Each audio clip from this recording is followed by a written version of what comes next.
Welcome back! Today on Dialed In DIY, I'll be showing you how to make an amazing set of lights that's great for the holidays and just about any time. Very versatile and a lot of fun. I love making stuff out of PVC and I really enjoy using things for other purposes than they were intended, and that's exactly what we're doing here today as we're taking this PVC and some recycled parts and making these great lights. And the really great thing is, all you need is one build to pull off all of these looks. So let's clear our workspace and get to building. The first thing I'm doing is taking an aluminum piece of bracket or bar and making a little holder for the socket that we're going to use. You could basically use anything that's reasonably heat resistant and build it out to about 3 inches long. The particular sockets that I'm using I grabbed off of a bathroom light fixture display at a clearance section of a hardware store.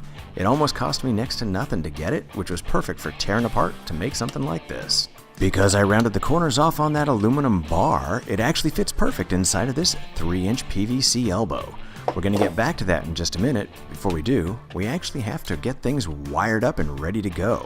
You'll note the screw inside the socket itself comes in place. You just got to take the nut off and put it through the bracket and put the screw back in place.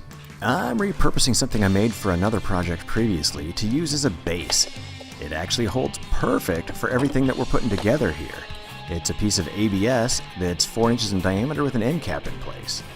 The rest of the build, we're going to use this 4-inch by 3-inch reducer, about a 3.5-inch length of drain pipe that's 3 inches in diameter, and then we're going to get set to start wiring everything up. This plug actually came off an appliance that I salvaged previously, and I'm going to fit the wires through a hole in the base piece and then put a little loose knot on them. Now, let's take a look at how these need to get wired up once we've built them. The first of the 3 sockets has 2 sets of wires. One comes in from the power source and one goes out to feed to number 2 socket. The number 2 socket has more wires that will go to the number 3 socket. However, I'm only using 2 of them, so I'm holding on to number 1 and number 3. The way we're going to wire them together is simply connect hot to hot and negative to negative. From there, we add our plug to the first lines in at the first socket. And now we're ready to build. As you saw in the little animation there, I'm connecting the power cord to one of the in sets of wires on the first socket. Do keep in mind, I already ran the wires from the cord through the base, which makes everything much easier to put together. All I'm doing is twisting the wires and then taking a couple of these little twist connectors, or actually twist-on connectors, and putting them over the ends.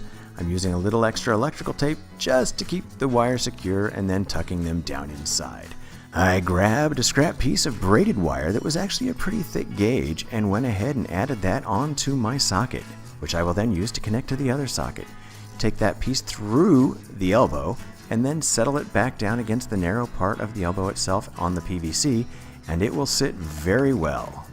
I've gone ahead and taken some machine screws and put them through at 3 different places so that they rest just above the flange of the elbow inside the base. However, on the inside of the base side, the screw goes through a nut. That way the screw can't loosen itself up and everything will be held in place very securely.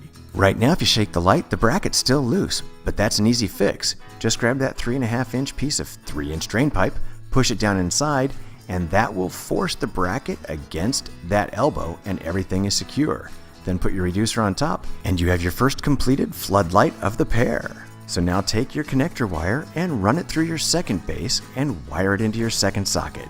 Then all you have to do is continue assembling everything just like you did with the first piece. By using that section of drain pipe to hold everything together, you don't have to use screws, glue, cement, or anything else, which is great because that will allow you to refigure, adjust, build bigger, build smaller, or repurpose your parts for another project. If you want to get extra creative, you can go ahead and paint the parts of PVC too and make them look really nice. There's a lot of great options with spray paints out there. I just recommend doing some primer first and before you put the electronics inside. But since I went ahead and built them out this way, I want to show you what they look like with the lights. Please do remember that light bulbs do generate heat, and until you're really familiar with how your new light fixtures are working, make sure to keep an eye on them. Be safe and be careful about where you place them. I've used mine as backlight accent behind some decorations, but I've also found a lot of other ways to use them in a very creative fashion as well. Take a quick trip to the hardware store and you'll find that these CFL bulbs come in a lot of different colors, so you can get very creative. You actually already saw me build out the red and green accent light, but I've built out a lot of other creative options as well. In fact, I was able to come up with a really cool looking little 3D glasses kind of a look in both red and green and blue and red. They're also great for accent background light for party purposes or otherwise. In fact, this red and orange kind of color makes a great heat, tropical, or flame kind of an effect. Want to keep things feeling cool? Run with all blue. But you can dial in the game even more and come up with a black light glow effect. These are great for accents, parties, and charging your glow-in-the-dark products. Check it out. After building these out, I set them up on my workbench and started pulling out anything I could find that was glow-in-the-dark, like ping pong balls. They charge up well and they look great under black light. I had two different colors, the regular kind of a white look and these orange ones. But you can step it up a little bit more. I've got glow-in-the-dark duct tape that gets really bright under these lights.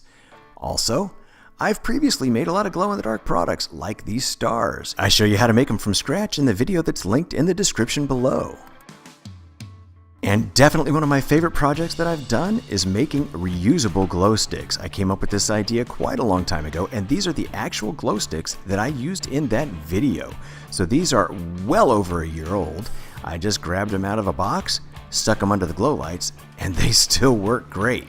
Note, they probably need to be shaken up a little bit so that the glow powder inside can separate back out with the liquid better. But guess what? It's still a lot of fun.